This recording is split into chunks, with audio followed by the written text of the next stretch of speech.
I have a really bad headache. Hey, we are here. Top of the hour. Drop in a comment if you can see what's happening here. Very good to be with you. My name is Barry Friedman, and you're here because we sent an email out, and I hear a little bit of background noise from, I'm not sure if it's Bobbie and Fred's world, the AC or heater, depending on time of year. Not sure. But drop in a comment if you can hear. I'm going to check in here with you guys. And drop in the comments where you're from, what kind of an act you do, and also what would be good. You ever worked on a cruise ship before? That's kind of an interesting thing for us to take a look at. And I'm going to play a short video. Let me. I just want to get this. Should have had this up, you guys. Sorry about that. A tad behind the curve, as lives tend to go in real world. Here we are. I got to find my own link. I sent the link out enough times you think I could have found it. Hope y'all are doing well. Yeah, good to see you. There we go. Some people are hearing us and audio. Hear you loud and clear. Thank you so much. Wrong glasses. How many glasses you guys have? You have more than one pair? I'm not pulling out the third pair, but there are three in here. But two, yeah. Port Townsend. Yeah, hear us fine. Very good. Thanks for this. Greater Philadelphia, thank you. Thanks for being here. I see a lot of great comments. Really nice to have you guys here. Here's a quick video intro to bring our guests live. Check this out. I know. That's how you do that. Hi, I'm Fred. And I'm Bobbie. I started working on cruise ships, so I travel the world. One day I just decided I'm gonna go sing on a cruise ship, where I ended up meeting Fred.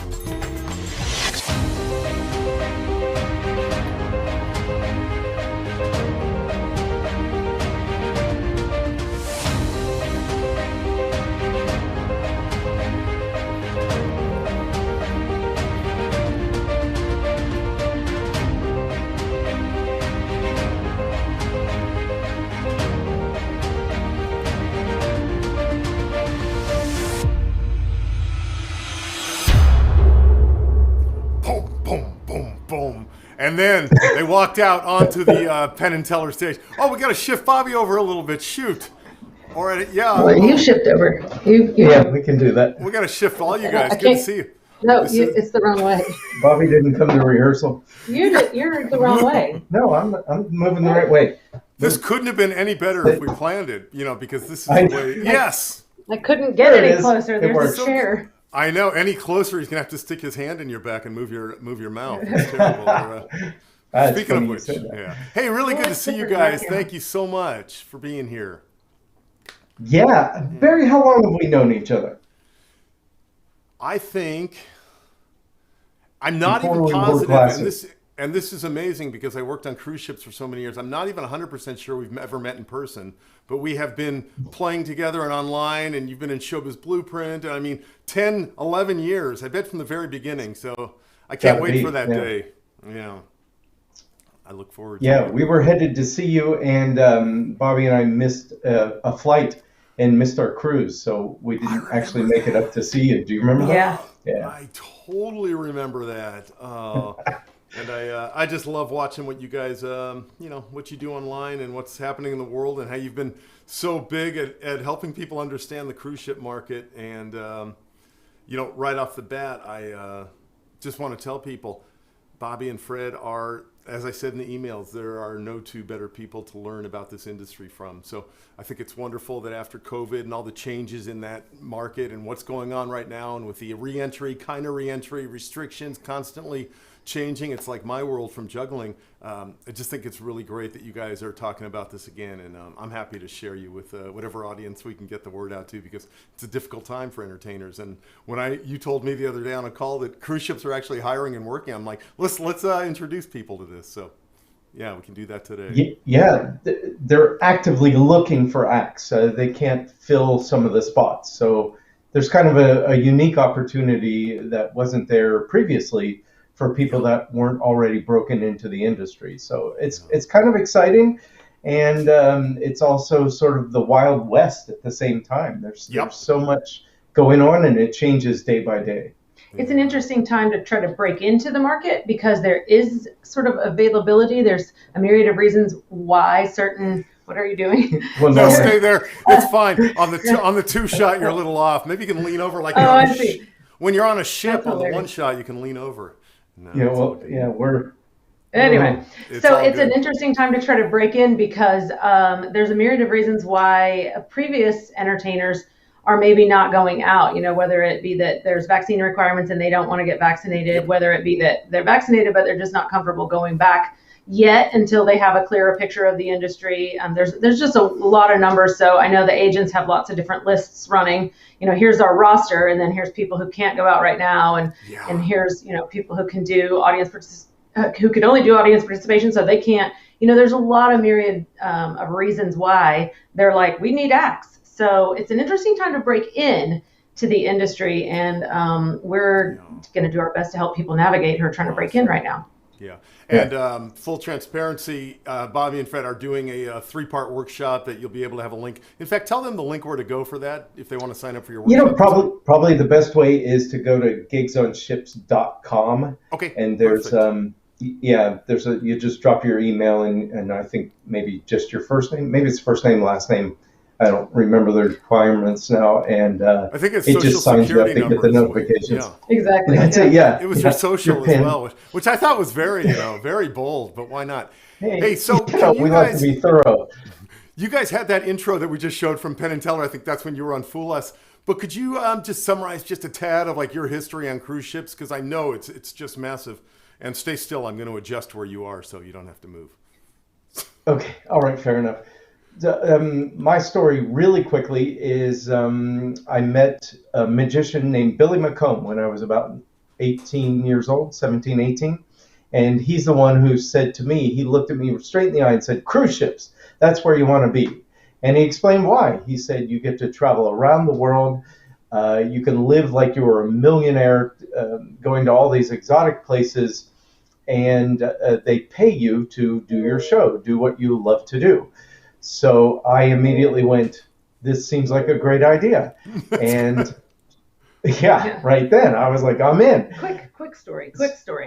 Yeah, So now that was, so I followed that path, and that was 34 years ago. I made all the mistakes that I wish somebody would have told me or warned me against. But somehow through perseverance, I went from a landlocked town in Pennsylvania that I'd never seen a cruise ship. I barely had seen the ocean, really, into launching a career out at sea. And Bobbie's story. Well, and you wrote the Cruise Magician's Handbook a while ago. Yep. And that helped a lot of people get hired on a ship. So magicians in particular. And then we decided to expand into all forms of entertainment for cruises after that, based on your so many years at sea. And I was a production singer. I had a degree in political science and ran away from politics to sing on cruise ships. Yeah, because ew. And much better life singing at sea. And that's where I met Fred. And then we sort of, I had my own career, and then we met, and then we joined forces I sort of joined his show because it was easier to travel like that. And so I think it's been about 22 years on and off of ships because I had a bit of an identity crisis where I felt like I needed a real job. So I left the cruise industry a couple of times and thought I'd go back into various forms of politics and the law and things like that. And then I got my head screwed on straight and stayed on ships. Right. Life is good over here. Yeah. It is a real job. Who knew? Yeah, and now I'm teaching totally people it's a real. job. So you guys have experienced, certainly the quality of life stuff of cruise ships, the good and the bad, and over the 50 combined years, 20, 25, 30 years in the industry, you've seen it all. What do you think about, what do you tell people about it? Because you have family or you have friends who have never imagined it. And, what's the glamour story and what's the reality? How does that work out? Yeah, well, the glamour story and the reality are actually pretty close to each other, unless you're sailing through a hurricane. Honestly, that's the only thing that really is a negative, is weather can affect your trip.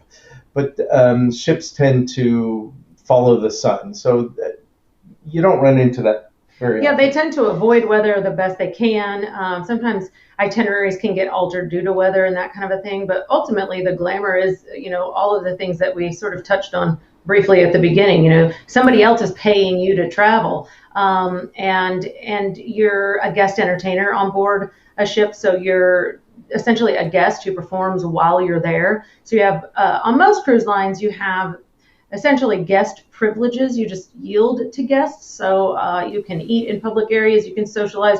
Some of this is a little bit different depending on the cruise line, obviously because of COVID, and we're hoping COVID isn't around forever so that it'll go back to normal. But paid to travel, see the world, unpack once and see exotic locations, many different exotic locations. And you meet people, you make friends from all over the world. Somebody else makes your bed, takes out your trash. I make the friends, you make the bed. Depending on, depending on your stage in life or where you are, how young you are, what things you possess, you may not have bills while you're gone. We own a home, so we obviously have bills. But when you're younger entering this industry and you don't really have roots yet, it can be an amazing way to save money. Man, you just gave me 3 ideas that are really, really important. Working on board ships, like she said, means that you can save money. Your expenses are almost non-existent, right? Right. So during COVID, cruise ships were sort of the first industry affected and probably the last one to go back into service. So that's been hard for people like me that make my living on cruise ships. But because of the lifestyle, I've been able to save money and invest money, and that enabled us to weather the storm in pretty good style, frankly. Yeah. So I owe it to that, being able to save my money while I'm out at sea.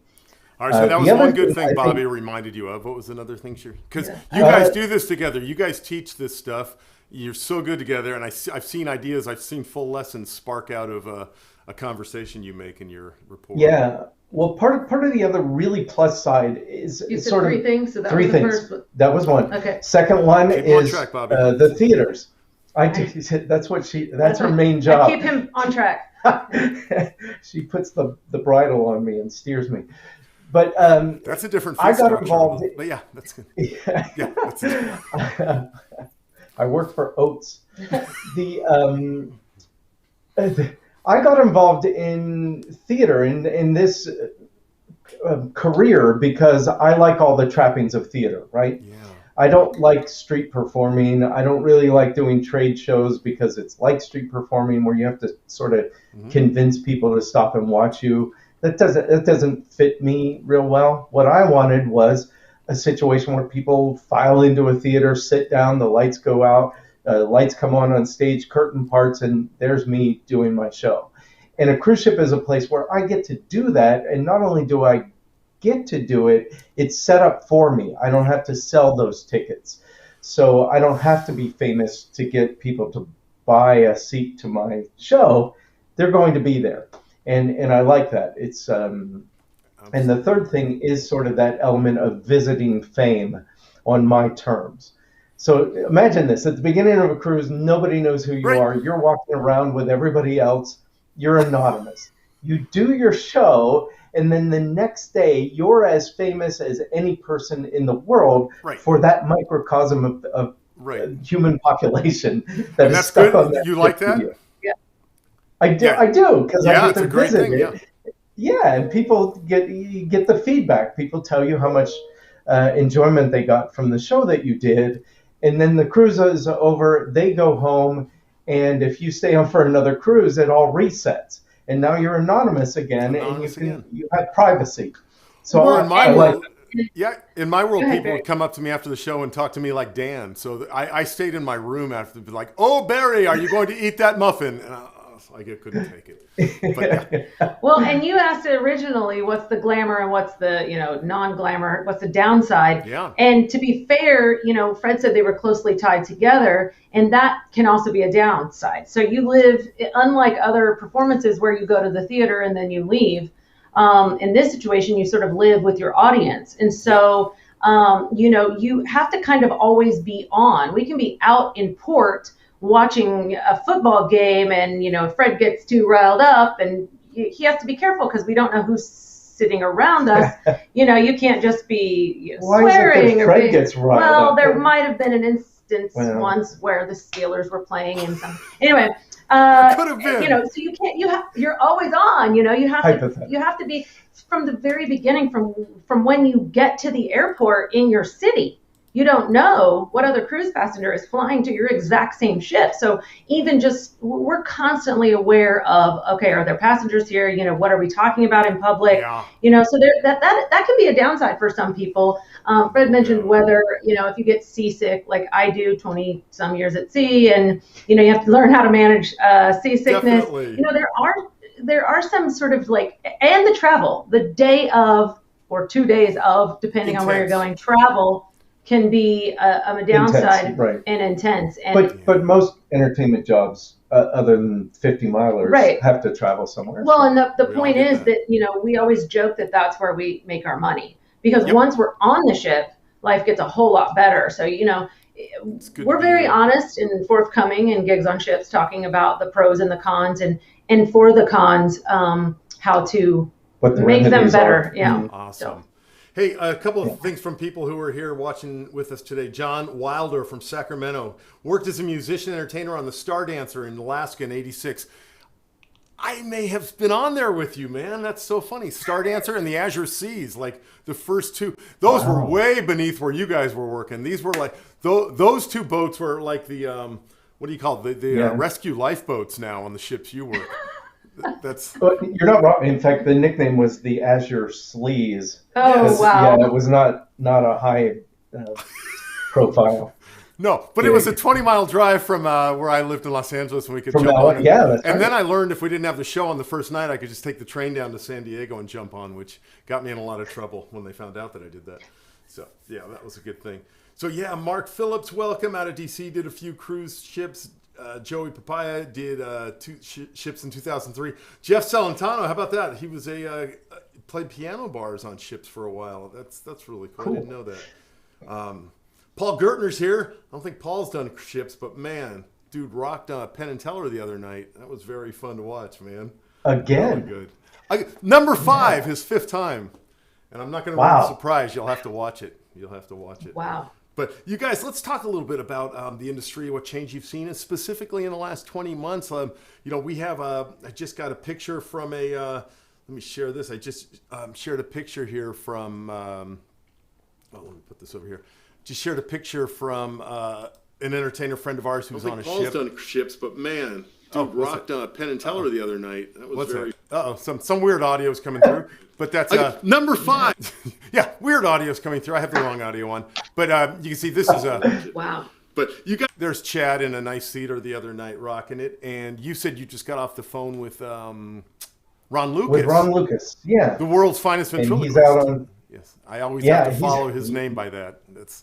It's a mandatory. I think it's a trademark. You got to do the TM at the end. No, Ron and I are very close friends, and so he actually called me from the ship as it was sailing this morning. The ship was struck by lightning. Oh. Yeah, and the internet was out for about 2 hours, and he goes, "But I can call you now because it's back." Wow. And so he told me that the crowds are really good. They're basically the ship is sailing half full. It's 50% capacity, but they're doing a single. Yeah, and they're like 3,000 passengers on some of them, so it's still you're still the most famous person in the world to 1,500 people after the show. Yeah. Right, and so they moved it to only one seating of the show, so everybody goes in. They're not splitting the difference, and he said they're really good audiences. So.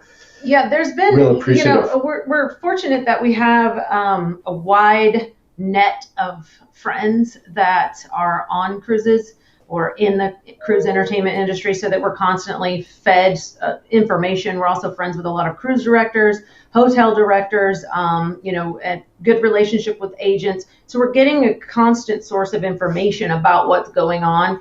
And I can tell you that it's hard to get a number on how many ships are actively sailing right now based on how many there are that could be sailing, but we think it might be around 30 to 40%. And each cruise line is rolling out 2 to 3 more every month. They're sort of gearing up. It takes about 3 months to get a ship back to fully staffed, get everybody trained, and get the ships ready to roll. Right. So it depends on the cruise line and lots of different variables as to which company has more cruises out there. And even on each ship, actually, the rules are different. I was reading an article by the Points guy, and he said that he'd taken 7 cruises in the last couple of months, and 4 of them required masks. 3 of them, no mask requirements whatsoever. So it's really, really different based on your itinerary. Different governments impose different restrictions. So there's a lot of information, and it's just flooding in. And I would say some of the biggest changes are that a few months ago when we started getting bookings again, we were told, hey, we predominantly work for one cruise line. That cruise line required everybody to be vaccinated. So we were told no restrictions whatsoever. You can have audience participation. You can do whatever because everybody will be vaccinated. Wow. And as we know, with the Delta variant and the vaccines not being possibly as effective as we originally thought, cruise lines started imposing more restrictions and they started changing things. So this is a moving target of an industry right now, and we're all having to adjust as we go. So there has been a lot of changes in our industry. The word is be flexible. Yep. Flexible. Yeah, exactly. In fact, some of our itineraries Bobbie and I are booked out for till January of 2023 right now. So more than a year out. But there have been some shifts. So we will get a phone call saying, that the start and end dates, we're moving those. And hopefully that still fits in your schedule. Or this part of the world, never mind, they're having a lot of COVID cases and we're not going there now. We've changed the itinerary. We're going to a different part of the world. So we've canceled these dates and then we're giving you these other dates. So it's just, it's really the motion. Is it like other entertainment forms, though, where you get an opportunity to get a deposit, or is it just, are you guys just paid kind of as you work? There is no deposit. No. Yeah. Okay. I don't think anybody works that way. No, sadly. I certainly worked back in the day when I did it. Yeah, I didn't. As a matter of fact, that happened. We had a corporate job offer in October, and we were feeling uncertain about the market, the cruise industry in general, and we thought, but we can't double book ourselves because if the one goes, then if the cruise goes and then as it turns out, we had to say no to the corporate job and then our cruise ended up canceling. So, you don't get a deposit, you just get bookings and they sort of give you hey, if we cancel within this period of time, we'll do our best to rebook you somewhere else. Gotcha. And you'll be the first rebooked kind of a thing, if we can. There was a happy end in the corporate that booked us for 2022. So it's all good. Yeah. Hey, have you guys noticed, and what are you hearing from people, and what are you seeing in your own contracts as far as fees? Have those numbers either gone up or down because of all this? Not changed at all. They haven't changed. Thank goodness. There was a lot of speculation at the beginning by guest entertainers of, whatever you do, don't accept less money because, we're all in the same boat and people have been unemployed for, 16, 17 months now. So, to take less money, we were very worried that people were going to be so desperate that they did. But thank goodness the cruises didn't come in and ask anyone to take less. And the reason people were suspicious about that is cruise lines have been taking a really big financial hit all this time. They, even though they're not operating, there were operating costs even to have a ship sort of mothballed. Oh my God. You can't even park a car for free. I'm imagining what it costs to park a ship. It's unbelievable the expense just to park a ship. Yeah. But fortunately, they were sort of faithful to all of us, saying, "No, you will pick up right where you left off." They are trying their best, and again, this depends on cruise line, different cruise lines, but they are asking, if you have more material that you can provide. So I would say that maybe they're trying to get a little more for the same amount of money out of you if you have it. And we're all kind of in this understanding that it's a difficult time, so we're all doing what we can. There is that danger, though, that you start providing a whole lot more information or material for the same amount of money, and then they come to expect that. So everybody's walking sort of a fine line here of those sort of contract negotiations. Absolutely. Right.